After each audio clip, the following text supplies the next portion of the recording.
লাফালাফি বেশি করবা না। 12 কোটিতে গাছের গোড়া আসতে নাড়া দেবে, মামু বাড়ি দিল্লি গিয়ে পড়বা, বাংলার জমিনে জায়গা হবে না। এ কথা বিশ্বাস করো। বাংলাদেশের মুসলমানদের শরীরে এক বিন্দু রক্ত থাকতে শয়তানের তৈরি করা ধর্মনিরপেক্ষ মতবাদ বাংলার জমিনে কায়েম হতে দেওয়া হবে না, হবে না। আমাদের প্রিয় হুজুর, সম্মানিত হুজুর, যোগ্যবান হুজুর, মানে নিরপরাধের হুজুর, এর কথাগুলো, আমাদের সাইদি সাহেবের কথাগুলো আজ সত্য হয়েছে। আফসোস, যদি তিনি বেঁচে থাকতেন তিনি কতটা না খুশি হতেন, বা দেশের জন্য কতটাই না আরো ভালো ভালো কাজ করতেন। তিনি করে গেছেন, আলহামদুলিল্লাহ, আল্লাহ তাআলা যেন জান্নাতবাসী করেন।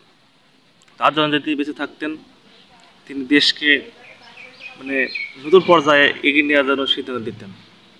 তো তিনি যাই হোক মারা গেছেন, তাকে আল্লাহ যারা জান্নাতের উচ্চ মাকাম দান করেন, সবাই বলে আমিন।